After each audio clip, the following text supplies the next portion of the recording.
वो beautiful memories जो गुरुजी के साथ हमारी हुई हैं, वो जो पहली मुलाकात हम गुरुजी के साथ जब रूबरू होते हैं, उसको अगर हम डिस्क्राइब नहीं करते हैं तो लगता है जैसे कुछ अधूरा सा रह गया है। सत्संग तो पूरी जिंदगी में हर पल हो रहे हैं, हर क्षण होते हैं, हर दिन एक नया सत्संग होता है, गुरुजी की कृपा होती है।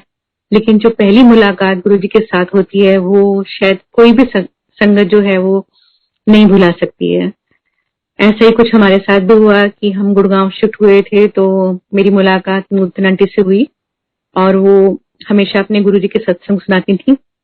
लेकिन हम इग्नोर करते थे कि भी हमारे और गुरु हैं और हम बहुत सारे भगवानों की पहले ही पूजा करते हैं और आसपास के लोगों ने और ऐसा एटमोस्फेयर कर रखा था और बहुत सारे बाबाओं ने और एस्ट्रोलॉजर्स ने हमें इतना लूट चुके थे हमें कि मैं अपने अंकल से प्रॉमिस ले चुकी थी कि आज के बाद हम किसी बाबा या पंडित के पास नहीं जाएंगे।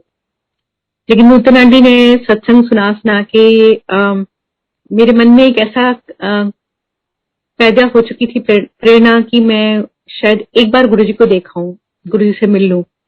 लेकिन मैं अपने अंकल को कैसे मनाती, क्योंकि मैंने खुद ही उनसे प्रॉमिस लिया था कि हम आज के बाद किसी भी बाबा के पास नहीं जाएंगे।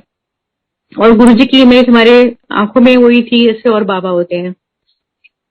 तो मैंने अंकल को बोला कि मेरा बर्थडे है, मैं को जैसे चाहूं वैसे मनाने देना। इन्होंने सोचा शायद ये मूवी देखने जाएगी या खाना खाने कहीं बाहर चलेंगे, ऐसा कुछ। तो कहने लगे ठीक है, मना लेना अपना बर्थडे जैसे मनाना चाहो। फिर मैंने थोड़ी देर बाद इनको बोला कि हम शाम को नूतन के गुरुजी के पास चलेंगे और वहीं पे लंगर करेंगे। तो ये सुन तो चुके थे गुरुजी के बारे में, लेकिन ये एकदम से उन्होंने मेरे को ऐसे देखा और कहने लगे कि तूने खुद ही प्रॉमिस अपना तोड़ रही है। मैंने कहा हाँ, और मन में सोचा कि मैं उसको नूतन आंटी को खुश करने के लिए जा रही हूँ और वो भी खुश हो जाएंगी, चलो हम भी एक महापुरुष के दर्शन कराएंगे, उसके बाद हमने नहीं जाना। अंकल कहने लगे मैं आज जा रहा हूँ, आज के बाद मुझे कभी इंसिस्ट नहीं करना जाने के लिए। मैंने कहा ठीक है। मैंने आंटी को फोन कर दिया कि भी हम चलेंगे शाम को। मैं उनको बोल के अपने थोड़े घर के काम निपटाए और कभी भी दिन में नहीं सोती हूँ, आज भी नहीं सोती हूँ, कभी तबीयत खराब होती है तभी सोती हूँ। तो उस दिन पता नहीं क्या हुआ कि 4 बजे मैं लेटी कि शाम का जाना है वहां पर, पता नहीं कितने बजे वापस आएंगे, थोड़ा आराम कर लेती हूँ। और ऐसा सोच के मैं लेटी हूँ और मेरी आंख लग गई और मैं देखती हूँ एक सपना, और उसमें देखती हूँ कि मैं एक मंदिर में पहुंची हुई हूँ। एक हॉल है और उसमें गुरुजी गोल्डन सिंहासन पर बैठे हुए हैं बड़े सुंदर चोले में, और एक ओंकार और लाइट जो है वो ब्लिंक कर रहे हैं और ऊपर एक गोल्डन ईगल घूम रहा है आसमान में। तो जब वो आंटी मेरे कार में बैठती है, मैं उनसे पूछती हूँ कि हम जहाँ जा रहे हैं वहां पर ये सब है। वो कह लेंगे तुझे कैसे मालूम चला, मैंने तो तेरे को वहां के बारे में कुछ बताया ही नहीं, मैं तो सिर्फ सत्संग सुनाती हूँ। तो मैंने कहा ऐसे ऐसे मैं आज दिन में सोई और मेरे को ये सब दिखा सपना। तो कहने लगी कि तेरे को तो गुरुजी ने ब्लेस कर दिया, तेरे को दर्शन दे दिए। और हम पहुंचे एम्पायर स्टेट छोटे मंदिर। तो गुरुजी एक सेटी पे बैठे हुए थे, कैजुअल वियर्स पहन के, जॉगिंग शूज पहन के, पैर ऊपर किए हुए थे। साइड में उन्होंने दरवाजे की तरफ देखा, हमने एंटर किया। गुरुजी ने गर्दन घुमा के बोला कि कौन है। तो नूतन आंटी बोली मेरी फ्रेंड हैगी, सच्ची पक्की। तो उन्होंने बोला पक्की। गुरुजी हंसे, कहने की कर देने। हमने कहा गुरुजी हम गाना गाते हैं। केहो जा गाते हो। हमने कहा गुरुजी कैसे बताएं, आप सुनोगे तो पता चलेगा। चंगा बह जा, कितने का रहने वाला है, ये अंकल जी से पूछा। तो अंकल बोलने लगे मैं जम्मू दा। तो इतने सेवादार हमें जगह पे बैठने के लिए बोल रहे थे। तो गुरुजी ने बोला पीछे से, मेरी बैक हो गई थी। गुरुजी कहने लगे कि तू तो अंबाले चंडीगढ़ ते कोल दी सरदारनी हैगी। मैंने एकदम से गुरुजी को पीछे मुड़ के देखा कि गुरुजी मुझे ही बोल रहे हैं और गुरुजी मेरी तरफ ही देख रहे थे। तो मुझे लगा हाँ मुझे ही बोल रहे हैं। मैं एकदम से कांप गई थी, मेरे रोंगटे खड़े हो गए, क्योंकि मैं एक सिख बॉर्न बेबी हूँ और मैं अडॉप्टेड हिंदू फैमिली में थी। उन्होंने मेरा पालन पोषण किया था, लेकिन इसके बारे में मेरे इन लॉज तक को नहीं मालूम था कि मैं एक सिख बॉर्न बेबी हूँ। और हमने ज्यादा लोगों से अपनी घर की बातें शेयर भी नहीं की थी। मेरी जो स्कूल कॉलेज टाइम की फ्रेंड्स थी वो भी बहुत दूर दूर चली गई थी, किसी का मेरे से कोई अब कांटेक्ट नहीं था। तो मेरे को लगा कि मैंने गुरुजी को कब बताया, गुरुजी को कैसे पता चल गया। फिर मैंने सोचा नूतन आंटी से तो मैंने अपनी पर्सनल बात कोई शेयर ही नहीं करी, तो गुरुजी को कैसे मालूम चल गया। मुझे क्या मालूम था कि तीनों जहान के मालिक, सारे जहान के मालिक मेरे सामने बैठे हैं वो परमात्मा है, उन्हें सब कुछ पता है, लेकिन तब अकल नहीं थी, मैं अपना दिमाग लड़ा रही थी। तो मैं बैठ गई तो एक सेवादार अंकल आए, उन्होंने मेरे हाथ में चाय प्रसाद का गिलास थमा दिया। मैंने पीना शुरू किया। पीते पीते मेरे गले में बहुत एक समस्या थी बहुत सालों से, और उसके लिए मैं बहुत सारी मेडिसिन खा चुकी थी, होम्योपैथिक, एलोपैथिक, आयुर्वेदिक, जो जो कोई बताता था वो सब मैं खाती थी, लेकिन वो ठीक ही नहीं होके दे रही थी। तो जैसे ही मैंने चाय प्रसाद पिया तो मुझे लगा कि वो सब कुछ मेरा ठीक हो रहा है गले में। मैंने फिर दिमाग लगाया कि इसमें लौंग दालचीनी डली हुई है और शायद ये टाइमली रिलीफ है, इसके बाद फिर वैसे ही हो जाएगा। लेकिन उस दिन के चाय प्रसाद पीने के बाद से लेके आज तक वो समस्या मेरे को दोबारा नहीं हुई। जय गुरु जी। और मुझे नहीं मालूम था कि वो चाय प्रसाद जो है वो डिवाइन प्रसाद है, क्योंकि सत्संग सुने थे, और जब हम नई संगत होते हैं तो हम उसको अनमने मन से सुनते हैं, पूरा नहीं सुनते हैं। आज भी हम कभी कई बार गलतियां कर देते हैं, हम जग की भूल भुलैया में खो जाते हैं। सत्संग में जाते हैं, प्रॉपर सत्संग नहीं सुनते हैं, प्रॉपर लंगर की तरफ ध्यान नहीं देते हैं, प्रॉपर शब्द की तरफ ध्यान नहीं देते हैं। तो ये गलतियां हम तब भी कर रहे थे, अब भी कर रहे हैं। तो उस समय तो मेरे को समझ नहीं थी, और मैंने नूतन आंटी के सत्संग को बहुत अनमने मन से सुना हुआ था, तो मुझे नहीं मालूम था कि ये डिवाइन प्रसाद है और इस प्रसाद को ग्रहण करने से हम लोगों का कल्याण होगा। तो जब चाय प्रसाद पीने के बाद मेरे को ये अच्छा लगने लगा, तो मैंने इसको अपने तक ही रखा था। उस समय किसी से शेयर नहीं किया था, ना ही मालूम था कि सत्संग शेयर करने होते हैं, इससे भी कल्याण होता है। तब इतनी अकल नहीं थी। उसके बाद क्या हुआ कि बच्चों ने काफी परेशान किया मेरे को कि मम्मा कहाँ ले आए हो, क्या है ये, बर्थडे सेलिब्रेशन है क्या। तो मेरे को तो अच्छा लग रहा था क्योंकि वहां पे शब्द चल रहे थे, गुरुजी का नूर मुझे अपनी तरफ खींच रहा था, वो ऑरा जो थी वो मुझे बहुत अच्छी लग रही थी। लेकिन बच्चे जो थे उनका अपना कहना था, क्योंकि वो पहली बार ऐसी जगह पर गए थे, उनको समझ नहीं आ रही थी कि क्या करना है। तो हमने लंगर किया, लंगर करके हम लोग बाहर से ही बाहर जाने लगे। तो किसी ने बताया कि भी आपको ना फिर से लाइन में लग के गुरुजी से आज्ञा लिए बगैर नहीं जाना है। तो हमने कहा ठीक है, हम फिर से लाइन में लगे।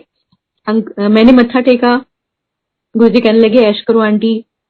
मैंने गुरुजी को बहुत ब्लैंकली देखा कि मेरी जो पोजीशन चल रही है, मेरा तो सब कुछ छिन चुका है, और मैं एकदम हाई प्रोफाइल लाइफ से एकदम लो पे आ चुकी हूँ, और नौकर चाकर भी चले गए हैं, सब कुछ बुरा बुरा हो रहा है, और गुरुजी कह रहे हैं ऐश करो आंटी। तो अंकल ने मत्था टेका तो गुरुजी कहने लगे वीरवार नू आई तो 5.25 ग्राम का सोने का ओम बना के ले आई। अब अंकल ने मुझे बड़े गुस्से से देखा, मैंने अंकल को देखा, मैं भी डर गई।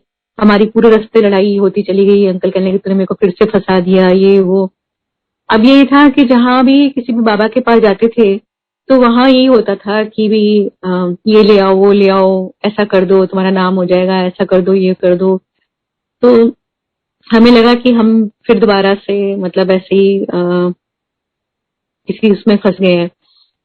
तो घर जाते समय लड़ाई हुई हमारी। अंकल कहने लगे तभी इनके इतने अच्छे लंगर चल रहे हैं और बहुत सुंदर सुंदर चोले पहन के बैठे हुए हैं, सबसे ओम लेते होंगे। सॉरी गुरुजी, हमें बिल्कुल अकल नहीं थी उस समय, और बहुत नादान थे हम जो हमने आपको मतलब ऐसा सोचा। तो घर आ गए। घर आके नूतन आंटी का फोन आ गया सुबह। उस समय क्या होता था कि नई संगत को गुरुजी के पास बिठाते थे और पुरानी संगत उनको छोड़ के ऊपर कहीं उनको जगह मिल जाती थी, वहां चले जाते थे। कुछ बातें तो नूतन आंटी के सामने हुई थी गुरुजी से, कुछ बातें नूतन आंटी को नहीं पता चली कि हमारे साथ गुरुजी ने क्या बात करी।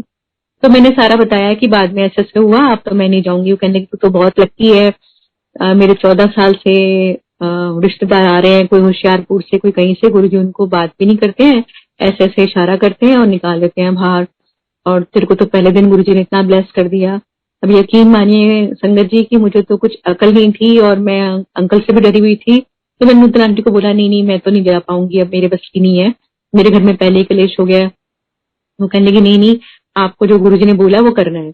हमने घर में डिस्कस किया, सलाह करी, और फिर ये सोचा कि पहले ही हमारी बहुत परेशानियां चल रही हैं, कहीं ऐसा ना हो कि भी कुछ और बुरा हो जाए, चलो ये भी करके देख लेते हैं। हमने लड़ते झगड़ते सोने का ओम बनाया, गुरुजी के पास पहुंचे थर्सडे को। हम लाइन में लगे हुए थे, गुरुजी ने दूर से देखा, कहने ले आई। तो अंकल ने ऐसे सर हिलाया, पास पहुंचे, गुरुजी ने हाथ किया, हमने उसमें लॉकेट रख दिया। ओम था सोने का, 5.25 ग्राम का। तो गुरुजी ने कहा डेट ऑफ बर्थ की है। इनकी तरफ देखा था तो इनको ही बताना था, तो इन्होंने अपनी डेट ऑफ बर्थ बताई। बताने के बाद गुरुजी ने कहा कि काले धागे विच अनु मंडे नु काले धागे विच पाके अनु गले विच पा लें। तो इन्होंने बड़े रिलैक्स में मेरी तरफ देखा कि अरे तो मतलब ब्लेस करके गुरुजी ने वापस दे दिया। तो मैंने सोचा कि शायद सिंगिंग के लिए गुरुजी ने ये नजर वजर के लिए जैसे ताबीज देते हैं, ऐसा गुरुजी ने ब्लेस करके दे दिया इनको। और मैं एकदम से बोली गुरुजी मेरे वास्ते। तो गुरुजी कहते ਤੁਹਾਡਾ इको कनेक्शन हैगा। मैं समझ नहीं पाई पंजाबी में, गुरुजी ने इतनी जल्दी बोल दिया। तो आसपास की संगत में जो लोग बैठे थे उन्होंने बताया मुझे कि गुरुजी कह रहे हैं कि एक जना घर से आता है वो ब्लेस हो जाता है तो सारे ब्लेस हो जाते हैं। मैंने मन में बुबड़ किया, ये तो आना ही नहीं चाह रहे थे, चलो ओम इनको मिल गया, कोई नहीं।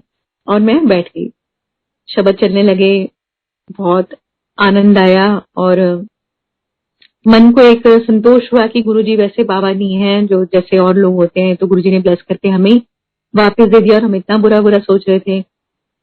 फिर हम लोग आने लगे, दूसरी तीसरी चौथी बार हुआ तो गुरुजी ने कहने लगे बच्चों को नहीं लेके आना, आंटी फेल ले टब्बर।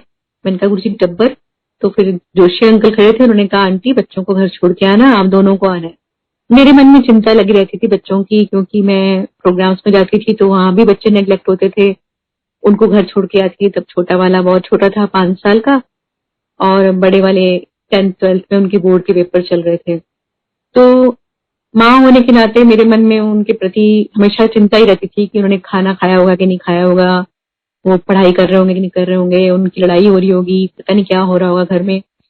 ये गाते गाते तो मेरे को चिंता रहती थी स्टेज पर। जब गुरुजी के पास पहुंचती थी थोड़ी देर मेरे को शब्द चलते थे तो बहुत आनंद आता था, लेकिन फिर से वही समस्याएं चलती रहती थी। ये नहीं पता था कि जो जगत का पालनहारा है, जिसने हमें भी संभाला हुआ है, वो भी सबको संभालने वाला है। नादान थे, अकल नहीं थी। एक दिन गुरुजी कहने लगे कि चलो आज थोड़ा गाना सुन। तो अंकल कहने लगे गुरुजी मैं बाजे के साथ गाता हूँ, और मैं बाजा लाया नहीं। गुरुजी कहते बाजा किथे है? घर। घर किथे है? गुड़गांव। तो गुड़गांव केड़ा पाकिस्तान है? जा चक के लिया बाजा, आंटी ने इथे छड़ जा। अंकल चले गए। गुरुजी ने मेरे को सिंहासन के राइट साइड बिठा लिया और मेरे मन में टेंशन थी, पता नहीं अंकल वापस आएंगे कि नहीं आएंगे, और बाजा लाएंगे तो डायरीज लाएंगे कि नहीं लाएंगे, और मेरे को तो भजन आते ही नहीं, या तो शब्द चलते हैं या भजन चलते हैं, तो मैं क्या गाऊंगी गुरुजी को, तो क्या सुनाऊंगी, ये टेंशन मेरे दिमाग में चलती रही। लेकिन तभी क्या हुआ कि 15-20 मिनट में अंकल वापस आ गए। वो भी अपने आप में एक सत्संग है कि गुरुजी की लीला। आरडी सिटी से एम्पायर स्टेट आने में हमें उन दिनों मेट्रो कंस्ट्रक्शन हो रही थी और एक ही तरफ का रास्ता था और 1.5 घंटा हमें लगता था। जितनी भी गुड़गांव की संगत है उनको पता है कि भी उस समय कितना रश होता था और हम लोग बहुत दिक्कत से पहुंच पाते थे। तो अंकल कैसे 15 मिनट में आए भी, गए भी और बाजा भी लेकर आ गए, ये अपने आप में एक सत्संग है जिसको मैं आज तक समझ नहीं पाई हूँ। लेकिन गुरुजी, उनकी दुनिया में कुछ भी हो सकता है, हर चीज पॉसिबल है, ये समझ आ गई है। फिर काफी देर बाद गुरुजी ने इशारा किया बाजा निकालने के लिए, तो मैंने नोटिस किया कि काफी संगत चली गई है और कुछ संगत रह गई है। तब गुरुजी कह रहे हैं बाजा खोलो। तो अंकल ने एक गजल सुनाई और मैंने सर ढक के शब्द सुनाया गुरुजी को, प्रभ डोरी हाथ तुम्हारे। और उसके बाद मैंने गुरुजी को बोला गुरुजी भजन सुनाऊं। डरते डरते पूछा था कि आता तो कुछ है नहीं, 1-2 भजन ही आते हैं, लेकिन गुरुजी ने अगर 2 के बाद तीसरा बोल दिया तो मैं क्या सुनाऊंगी। तो गुरुजी ने बोला नहीं तो मैं शब्द भजन सुन सुन के बोर हो गया, तो मैंने लता का गाना सुना, कोई ओल्ड जा। आसानी तो हो गई संगत जी की मैं गाने गाती थी इवेंट्स में, लता जी के, आशा जी के, पंजाबी भी और सब गजलें वगैरह, लेकिन गुरुजी के सामने कौन सा गाना सुनाऊं, ये एकदम कंफ्यूज हो गई। हाथ पैर से पसीने छूटने शुरू हो गए, घबरा गई एकदम से। और मैंने डायरी देखनी शुरू करी। डायरी देखी तो उसमें मेरे को तुम ही मेरे मंदिर, तुम ही मेरी पूजा दिखाई दिया। मैंने अंकल से पूछा ये सुना दूं? अंकल कहते हाँ हाँ बिल्कुल ठीक है। समझ कुछ आ नहीं रही थी, लेकिन जो होता जा रहा था वो हम करते चले जा रहे थे। सुनाया, गुरुजी को बहुत पसंद आया। अब हम सोचते हैं कि हमने सुनाया, लेकिन वो गुरुजी की मर्जी थी कि वो वही गाना हमारी आंखों के सामने आया और वही हमने गुरुजी को सुनाया, और वही एक संगत के थ्रू हमें मालूम चला कि गुरुजी का वो फेवरेट सॉन्ग था, गुरुजी कई बार सुनते थे। तो जो भी चीज होती है गुरुजी के साथ हमारी या सत्संग में, वो गुरुजी की लीला होती है। हम ये सोचें कि हमने किया है या हमने सुनाया या उसने किया, नहीं, सब गुरुजी की मर्जी से हो रहा है। आज भी सब कुछ गुरुजी की मर्जी से हो रहा है। तो गुरुजी बहुत खुश हुए, संगत भी खुश हुई, गुरुजी ने ब्लेस किया और हम घर चले गए। उसके बाद ये सिलसिला चलने लगा और गुरुजी हमें बुलाते रहे। काफी जब संगत चली आती थी तो तब हम लोग गुरुजी के सामने गाते थे। अब गाने सुन सुन के गुरुजी ने हमारा बहुत सारा कल्याण किया, जो उस समय हमें समझ नहीं आ रहा था। लंगर खिला के, गाने सुन के, और हम लोग छुपते थे गुरुजी से कि भी आज शायद हम जल्दी चले जाएंगे, बच्चे नेग्लेक्ट नहीं होंगे, लेकिन हम किसी भी कोने बैठे हैं गुरुजी की निगाहें हम तक पहुंच जाती थी। और संगत जी, मैंने कई बार ऐसा महसूस किया कि वहां पर जब हम बैठे होते हैं, हम शब्द सुन रहे होते हैं, तो उस समय गुरुजी के पास से जो एक ऊर्जा फ्लो करती है, रेज होती हैं, वो मल्टी कलर्स की रेज होती हैं, वो ऐसे घूमती है पूरी हॉल में या जहां जहां हम बैठे होते हैं, ध्यान मगन होते हैं। वो कई बार मैंने महसूस किया और तब मैं सोचती थी कि शायद ये मेरा खुद का एक्सपीरियंस है, लेकिन फिर मैंने बाद में कई सत्संग सुने तो उसमें मेरे को क्लियर हो गया कि हाँ, ऐसा होता है कि वो रेज गुरुजी के पास से सारी संगत को छूती हैं। इसलिए कई बार बोलते हैं ना कि सत्संग में जो है हमें मोबाइल और ये सब चीजें यूज नहीं करनी चाहिए, पूरा आंखें बंद करके उन शब्दों का मनन करना चाहिए और ध्यान देना चाहिए, चाहे हमें समझ आए चाहे ना आए। उसके बाद क्या हुआ कि एक बार मैं बच्चों के लिए मूंग की दाल बनाकर आ गई और ये था कि जल्दी जल्दी गुरुजी के पास पहुंचूं और ऐसा ना हो कि गुरुजी पहले गद्दी पे बैठ जाए और मैं लेट हो जाऊं। मोटिव तो यही था कि भाई सुबह से जागी हुई थी, पहले रिकॉर्डिंग पर गई थी, उसके बाद घर आई और खाना बनाते समय जब मैंने घड़ी देखी तो मेरे को लगा कि मैं लेट हो जाऊंगी, तो मैंने मूंग की दाल बनाई जल्दी से और बड़े वाले बेटे को बोला कि तुम फुलके बना देना, और मैं गुरुजी के पास आ गई। लेकिन जब लंगर आया मेरे सामने तो मेरा ध्यान एकदम बच्चों की तरफ चला गया और मैंने सोचा कि ये मैं क्या करके आई हूँ। बच्चों ने तो ठीक से खाना भी नहीं खाया होगा और मतलब मैं यहाँ पर इतना अच्छा अच्छा लंगर खा रही हूँ, पनीर है, छोलिया है, 5-5 तरीके की मिठाई है।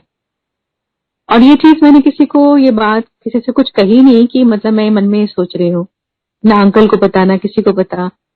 तो जब मैं लंगर करने के बाद गुरुजी के पास काफी देर तक बैठी भी रही, गाने भी सुनाए गुरुजी को, उसके बाद गुरुजी ने आज्ञा दी कि चलो। तो जैसे जाने लगे तो एक दो आंटियों ने बोला कि गुरुजी आपको वापस बुला रहे हैं।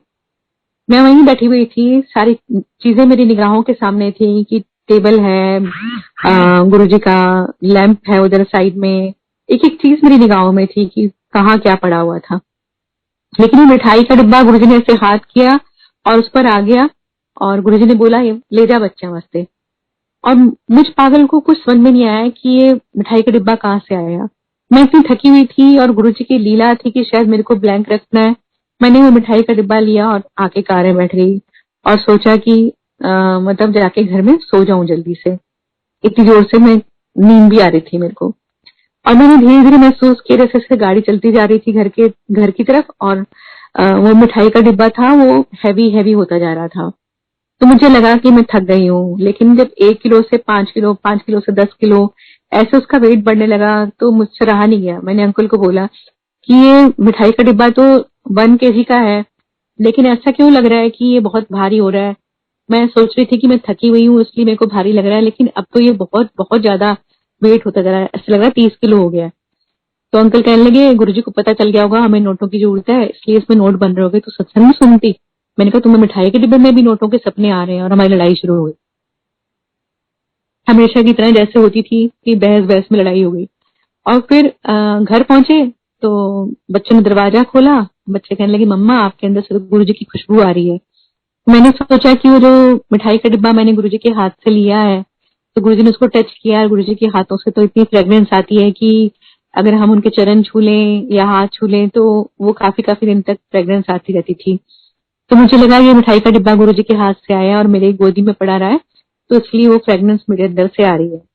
हमने जल्दी से उसको डिब्बे को खोला और देखा उसमें बेसन के लड्डू थे। वैसे लड्डू उससे पहले और उसके बाद हमने आज तक कभी नहीं खाए और वो 1-1.5 महीने तक फ्रेश रहे और ऐसा लग रहा था जैसे उसमें बरकत हो रही है और वो काफी मतलब खत्म नहीं हुए 1-1.5 महीने तक। हमने भी खाए, बच्चों ने भी खाए। हमें नहीं पता था कि वो डिवाइन प्रसाद है या सचखंड का प्रसाद है, ना किसी ने हमें बताया। बाद में मुझे मालूम चला कि गुरुजी ऐसे सचखंड का प्रसाद जो था वो प्रोड्यूस करते थे और कई संगत को मिला, मिश्री प्रसाद और पता नहीं क्या क्या। लेकिन मुझे शायद नहीं आज्ञा थी कि मैं उसको बचा के रखूं या जो भी गुरुजी की लीला थी, ना मैंने उसमें कोई अपना लॉजिक लगाया, ना मैंने अपना दिमाग लगाया कि ठीक है जो गुरुजी ने दिया वो ब्लेसिंग थी हमारी और हमने उसको बहुत प्यार से खाया। और फिर हम गुरुजी के पास आने लगे। गुरुजी ने बहुत कृपा करी। एक दिन प्रसाद खा रहे थे हम लोग, प्रसाद के बाद वो कड़ा प्रसाद बना के ले आई एक आंटी, तो वो काफी सारा था और देसी घी भी डला हुआ था उसमें, गर्मा गर्म था। जितना 2 लोगों को मिल रहा 4 लोगों को मिल रहा था उतना हम दोनों को मिला था। तो अंकल ने धीरे से मेरे को बोला कि तू खा ले, मेरी शुगर बढ़ जाएगी, पहले भी लंगर इतना किया है, उसमें भी मीठा खाया है। गुरुजी बहुत दूर बैठे थे हमसे, हमारे पास वाले को भी नहीं पता था कि भी अंकल ने क्या बोला है मुझे। गुरुजी वहीं से बोलने लगे, खा ले कंजरा, कल जाके चेक कर ली, तेरी शुगर नॉर्मल करती है। तो मैंने सोचा कि भी इसमें शायद कुछ मिलाते होंगे प्रसाद में, जो नेक्स्ट डे जाके चेक करते हैं तो नॉर्मल है। लेकिन आज भी मेरे अंकल प्रसाद को पूरा खाते हैं, चाहे मंदिर में मिले चाहे सत्संग मिले, और नेक्स्ट डे जब जाके चेक करते हैं तो शुगर बिल्कुल नॉर्मल होती है। लेकिन किसी पार्टी में या घर में ऐसे बद परहेजी कर लें तो शुगर गड़बड़ हो जाती है। और गुरुजी ने ऐसे बहुत प्यार से अंकल की हेल्थ को संभाला हुआ है। फिर संगत जी गुरुजी ने एक दिन बोला कि भी बाजा लेकर आओ और नाल बाल कटा के लाओ। अंकल के बाल बहुत बड़े बड़े होते थे, वो इतने बड़े थे कि जैसे जाकिर हुसैन के बाल। और जो लोग हमारे पास से निकलते थे वो सब बात आज करके चले आते थे। तो मुझे लगता था कि अंकल की कोई पहचान नहीं है, सब लोग उनको जाकिर हुसैन समझते हैं, इनकी अपनी पहचान होनी चाहिए। तो वो हेयर स्टाइल मुझे पसंद नहीं था, लेकिन अंकल को बहुत पसंद था। जब गुरुजी ने बोला कि भी बाल छोटे करा के लाना और बाजा लेके आना नया, तो तब उस समय हमारे पास पैसे नहीं थे बिल्कुल भी। काम कम था और मार्च का महीना चल रहा था, बच्चों की फीसें और न्यू यूनिफॉर्म्स, न्यू बुक्स, और गुड़गांव में आपको पता ही है सब कुछ महंगा महंगा, तो हम उसको मैनेज नहीं कर पा रहे थे। तो अंकल कहने लगे गुरुजी के इतने सत्संग सुनते हैं, क्या गुरुजी को नहीं पता कि हमारे पास पैसे नहीं है और हम मतलब काम भी नहीं है। तो मैं चुप रही, मैंने कुछ नहीं बोला। मैं दूसरी बार गई तो गुरुजी कहने लगे बाजा लिया है, हमने कहा नहीं। इससे पहले ही अंकल ने मेरे को हेयर स्टाइल के लिए बहुत डांटा कि भी तूने गुरुजी को बोला होगा, तेरे को मेरे बाल पसंद नहीं थे। मैंने कहा मैं आपके साथ जाती हूँ, आपके साथ आती हूँ, मैंने गुरुजी को कब बोलना है, ना मेरे पास कोई फोन नंबर है। हाँ मुझे पसंद नहीं है आपके बाल, लेकिन मैंने कभी गुरुजी को नहीं बोला कि भी ये हेयर कट करवा दो। वो गुरुजी की अपनी सोच है, वो क्या कराना चाहते हैं मुझे नहीं पता। और एक बार कटवा लो उसके बाद फिर बढ़ा लेना गुरुजी से पूछ के। तो ये बहुत गुस्सा हुए और कटवा के आए बाल, और आके शीशे में खड़े होके मुझे कहने के तेरे को चैन पड़ गया। मैंने कहा हाँ। और जिसमें होते ही हस्बैंड वाइफ का और हमारी खूब लड़ाई हुई। जब एम्पायर स्टेट पहुंचे और भारी संगत मिल गई, कहने लगे कि अंकल आप तो बहुत यंग लग रहे हो, 10 इयर्स बैक हो गए। अंकल को अच्छा लगा। उसके बाद अंदर गए तो गुरुजी ने देखा, गुरुजी कहने लगे फिर तेरा बंदा बनाता जेंटलमैन। इस तो पहले डंगर थी। सारे अंकल आंटी हंसे और अंकल खुश हुए कि गुरुजी खुश हो गए हैं और सबको पसंद आ गया मेरा न्यू हेयर स्टाइल। तो घर आके कहने लगे नहीं अब मैं ऐसे रखूंगा, बाल बढ़ाऊंगा नहीं। मैंने कहा ठीक है। तो फिर गुरुजी ने कहा कि नवा बाजा। हमने कहा गुरुजी हमारे पास काम नहीं है अभी। वो आंदा रहेगा काम बथेरा, नवा बाजा लेकर आओ। 2 बार हो गया, तीसरी बार गुरुजी ने फिर मेरे को डांटा, एनो समझा दे। पंजाबी में बोले गुरुजी की मतलब गुरु जो 3 बार हुक्म करते हैं वो पूरा करना चाहिए। अब पोजीशन तो बड़ी खराब चल रही थी, लेकिन फिर मैंने नूतन आंटी को फोन किया कि नूतन आंटी क्या करें। आंटी कहने लगी कुछ भी करो, पता नहीं गुरुजी क्यों कह रहे हैं, आप समझ नहीं पा रहे हो, आप बाजा लेके जाओ। हमने ना बाजे वाले को फोन किया कि हमारा पुराना बाजा ले लो और उसकी किस्त बांध लेना, उसके बदले में हमें नया बाजा दे दो और फिर किस्तें बांध लेना। उसने बोला कि भी आपको, आपका वो पुराना बाजा तो बहुत अच्छा है, वो किसी बच्चे के काम आएगा। तो हमने कहा कि लेकिन हमारे गुरुजी की आज्ञा हुई है, हमारे पास पैसे हैं नहीं और हमें नया बाजा चाहिए। वो कहने लगे जब गुरुजी की आज्ञा हुई है तो तुम्हारे गुरु मेरे गुरु, तो आप बाजा ले जाओ, 500 रुपए दे जाओ चाहे। तो इस तरीके से बाजा आ गया। लेकिन बाजा गुरुजी के पास ले जाना होता था जिस दिन, उसी दिन हमारे घर पे कोई ना कोई गेस्ट आ जाता था। अब गेस्ट को बोलते थे कि भी हम अपने गुरुजी के पास जा रहे हैं, तो वो भी तैयार हो जाते थे, उनके साथ उनके बच्चे भी तैयार हो जाते थे। हम उनको मना नहीं कर पाते थे क्योंकि वो इतने जिद करते थे कि हम भी चलेंगे, हम भी चलेंगे। तो फिर हमें डर लगता था कि गुरुजी हमारे बच्चे नहीं आने देते तो इनके बच्चे ले जाएंगे तो और भी शरारती हैं। तो हम उनको बहाना बनाते थे कि आज गुरुजी बैठे ही नहीं है, उनका फोन आ गया, ऐसे कुछ करके। सॉरी गुरुजी कि वो उस समय हमें झूठ बोलना पड़ा। ऐसा करते करते वो 27 मई हो गई। तो मुझे बहुत उस दिन पता नहीं गुरुजी ने कोई इंजेक्शन भर दिया था या क्या लीला रची थी कि मुझे उस दिन बहुत गुस्सा आया। वैसे मैं कभी इससे पहले अंकल पे इतना गुस्सा करती नहीं थी, उस दिन मैंने बहुत गुस्सा किया। मैंने कहा कि आज के बाद ना मैं आपको बोलूंगी नहीं कि एम्पायर स्टेट चलो, आप जब बोलोगे तब मैं जाऊंगी, लेकिन आज के दिन बाजा जरूर जाएगा। कुछ भी करो, मेहमानों को रफा दफा करो, कुछ भी करो, मेरे को ये बाजा वहां ले जाना है। गुरुजी इतने महीनों से बोल रहे थे, अब आ गया है तो हम लटकाए जा रहे हैं। तो किसी तरीके से क्या हुआ कि हम 27 मई को पहुंच गए गुरुजी के पास। तो गुरुजी ने इशारे इशारे में पूछा, बड़े प्यारे अंदाज में गुरुजी पूछते थे, जैसे बच्चे नहीं पूछते कि बाजा ले आए हो। और हमने इशारा करते थे तो खुश हो जाते थे, उनकी गाल एकदम लाल लाल हो जाते थे। उनको क्या मिलना था हमारे से, कुछ नहीं, हम तो एक साधारण से सिंगर हैं, ना कुछ आता है ना जाता है, लेकिन पता नहीं क्या उनकी भोलेनाथ की कृपा हुई कि उनको हम पसंद आ गए। और वो इतने खुश होते थे कि उनकी खुशी देख के हमारी खुशी और दुगनी हो जाती थी।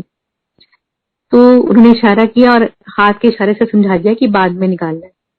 लेकिन उस दिन गुरुजी थोड़े से गुस्से में भी थे और उन्होंने बार बार कुछ बातें बोली और फिर कहने लगे कि मैंने हुन टूट जाना है। मैं तो हमने सोचा कि गुरुजी पंजाब जाने की बात कर रहे हैं। तो मैं मन में सोचने लगी गुरुजी मेरे से नाराज तो नहीं हो गए, मैंने घर में ऐसे बोल दिया कि मैं आज के बाद नहीं जाऊंगी। क्योंकि मेरे को मन में फीलिंग ऐसी हो रही थी कि गुरुजी अगर आप दूर चले जाओगे तो मैं आपसे कैसे मिलूंगी, मैं तो यहाँ ही बहुत मुश्किल से आ पाती हूँ। और मैं गुरुजी को एक टक देखती रही। फिर गुरुजी उठे, फिर पूछने लगे नवा बाजा ले आई। हमने कहा हाँ जी गुरुजी।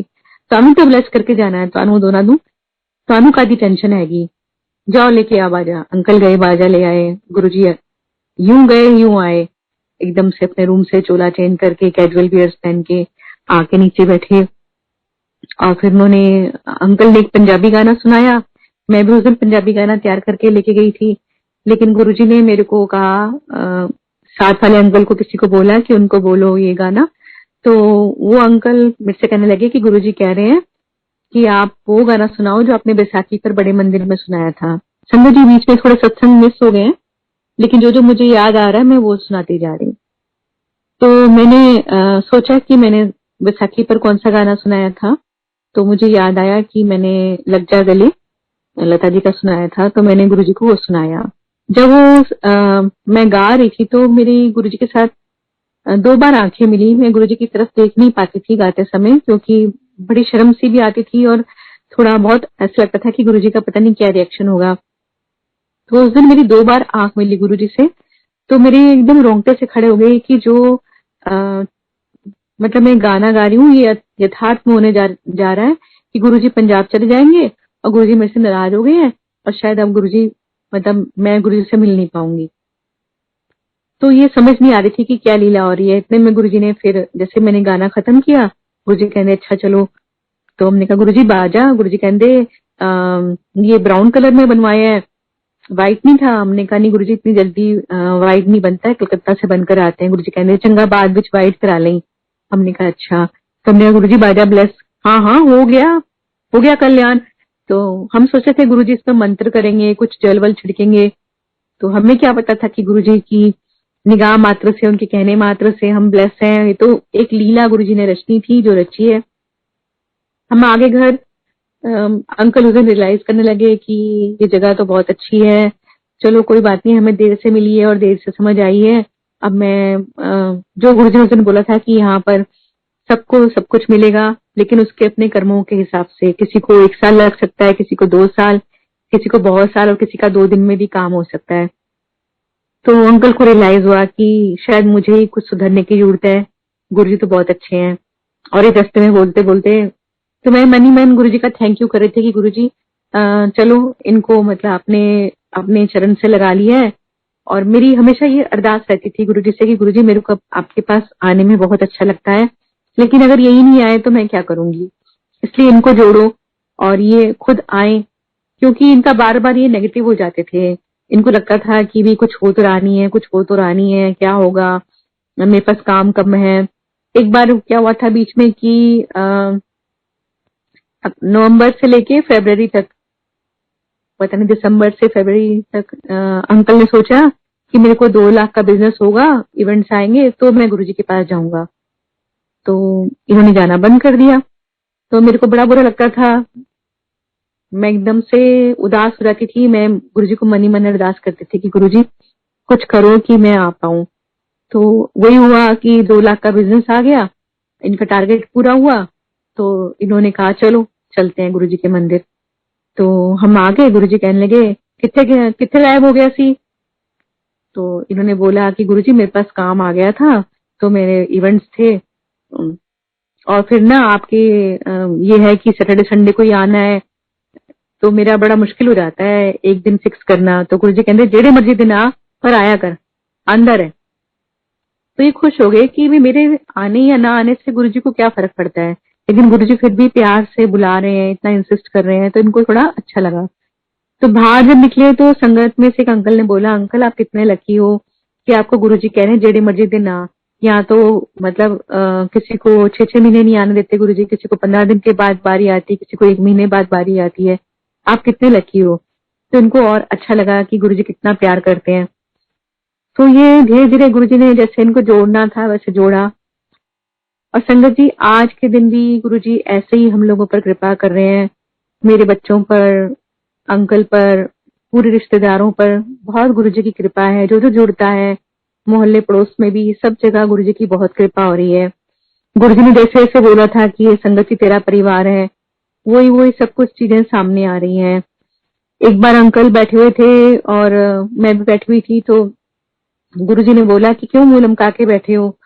तो हम गुरुजी के पास पहुंचे और गुरुजी को बोलने लगे, गुरुजी अंकल बोले कि मैं जम्मू से आया हुआ गुरुजी, मेरे को 25 साल हो गए और मेरा नाम नहीं हुआ। तो गुरुजी कहते मेरे को तो नहीं आया, हाले रुक जा 1.5-2 साल। तो अंकल का मुंह लटक गया कि 1.5-2 साल अभी और रुकना पड़ेगा। फिर जब बाजा लेके गाना सुनाया तो कुछ संगत बैठी थी, उन्होंने ताली बजाई। तो गुरुजी कहने लगे जा संगत में सुन लिया, तेरा नाम हो गया। अंकल बाहर निकल के मुझे कहने लगे 20-25 लोग बैठे थे, इनके सुनने से क्या नाम होगा। लेकिन संगत जी आज आप देखो कि गुरुजी की कृपा से संगत कितनी बढ़ गई है, और कितनी कृपा है गुरुजी की कि मंत्र जाप जो गाया हुआ है गुरुजी ने गवाया, वो पूरे ही संसार में बजता है, मंदिर में भी बजता है। भजन गुरुजी के जो गुरुजी ने रिकॉर्ड करवाए, गुरुजी की कृपा से बने, उनकी मर्जी से लिखे गए, उनकी मर्जी से कंपोज हुए,